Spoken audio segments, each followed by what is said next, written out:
RJD അധ്യക്ഷൻ MV Shreyams Kumar 24-നൊപ്പം ചേരുകയാണ്. സ്ഥാനാർത്ഥി പ്രഖ്യാപനം നടത്തി കഴിഞ്ഞു. ഈ 3 പേരെ എങ്ങനെയാണ് കണ്ടെത്തിയത്? ഈ 3 പേർക്ക് ആ മണ്ഡലത്തിലുള്ള പ്രാതിനിധ്യം? അതിനൊരു കൃത്യമായ പ്രോസസ്സുണ്ട്. കാരണം മണ്ഡലം കമ്മിറ്റി കൂടുന്നു, അവിടെ ചർച്ച ചെയ്യുന്നു, മേൽ കമ്മിറ്റിയിൽ പോകുന്നു. ആ പേരുകൾ ഇപ്പം ചില സ്ഥലത്ത് ഒരു പേരായിരിക്കും വരിക. കണ്ണൂരിലൊരു പേരാണ് വന്നത്, കൂത്തുപറമ്പിൽ. ബാക്കി സ്ഥലത്ത് 2-3 ആൾക്കാർ പേരുണ്ടായിരുന്നു. ആ പേരുകൾ പരിഗണിച്ച് പല കാര്യങ്ങളും പരിഗണിച്ചാണ് പാർട്ടിയുടെ പാർലമെൻ്ററി ബോർഡ് തീരുമാനമെടുക്കുക. ആ രീതിയിലാണ് തീരുമാനമെടുത്തിട്ടുള്ളത്. ഈ 3 പേർക്കും അവിടെയുള്ള സാധ്യത എങ്ങനെയാണ്? നല്ല സാധ്യതയുണ്ട്. വടകരയിൽ നല്ല സാധ്യതയുണ്ട്. ഈ വടകരയിൽ താങ്കൾ മത്സരിക്കണമെന്നൊരു റിക്വസ്റ്റ് പൊതുവിൽ ഇടതുമുന്നണിയിൽ നിന്ന് ഉയർന്നിരുന്നു. CPM പ്രത്യേക താല്പര്യം എടുത്തിരുന്നു. താങ്കൾ മത്സരിച്ചാൽ ഒരു ജൻസി വോട്ട് ക്യാപ്ചർ ചെയ്യാൻ പറ്റും. KK രമയ്ക്കൊരു ശക്തമായ എതിരാളി ശ്രേയംസ് കുമാറാണെന്ന് CPM കണ്ടെത്തിയിരുന്നു. പിന്നെ എന്ത് പറ്റി?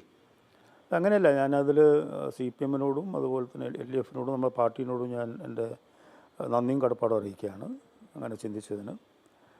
കാരണം അതൊരു അംഗീകാരമായിട്ട് ഞാൻ കാണുന്നത്. പക്ഷേ നമ്മുടെ പാർട്ടിയിൽ മറ്റുള്ളവർക്ക് കൂടി വഴിയൊരുക്കുക എന്നുള്ളത് ഒരു പ്രസിഡന്റ് എന്ന നിലയ്ക്ക് എൻ്റെ ഒരു ചുമതലയാണ്.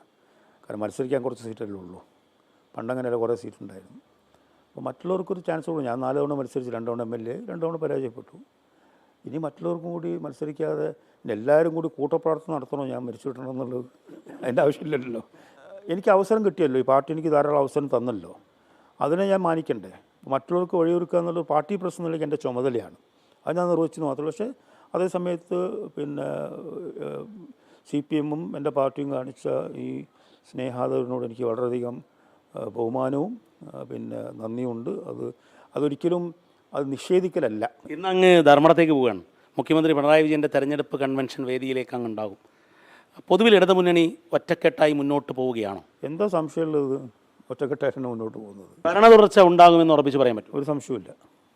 എന്താ അതിന് കാരണം? ലോങ് ടേം പെർസ്പെക്റ്റീവിലുള്ള എല്ലാ മേഖലയും, ഒന്ന് വികസന പദ്ധതി, 2 സാമൂഹ്യ സുരക്ഷ, ജനങ്ങൾക്കുള്ളൊരു വിശ്വാസം, കൃത്യമായി പറഞ്ഞ കാര്യങ്ങൾ ചെയ്യുന്നു, വലിയ എന്താ പറയുക കുട്ടിഘോഷം, നല്ല കൃത്യമായ കാര്യങ്ങൾ. അതൊരു സംഗതി ചെയ്യണം. അത് ചെയ്യുന്ന തീരുമാനമെടുക്കുന്ന പ്രോസസ്സ് എന്താ, അതെങ്ങനെ നമ്മളെ കമ്മ്യൂണിറ്റീനെ, നമ്മുടെ സംസ്ഥാനത്തെ ദീർഘകാല അടിസ്ഥാനത്തിൽ ഗുണകരമാവുന്നു എന്നുള്ള ഷോർട്ട് ടേം ആയിട്ടുള്ള സംഗതികളല്ല.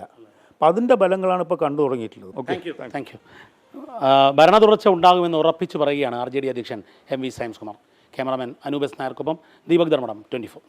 ലോകത്തെവിടെയായാലും ഏത് സമയത്തും 24 വാർത്തകളും ഓഗ്മെന്റഡ് റിയാലിറ്റി പാക്കേജുകളും എക്സ്പ്ലെയിനറുകളും വിശദമായി കാണാൻ ഞങ്ങളുടെ YouTube ചാനൽ നിങ്ങൾക്ക് സബ്സ്ക്രൈബ് ചെയ്യാം.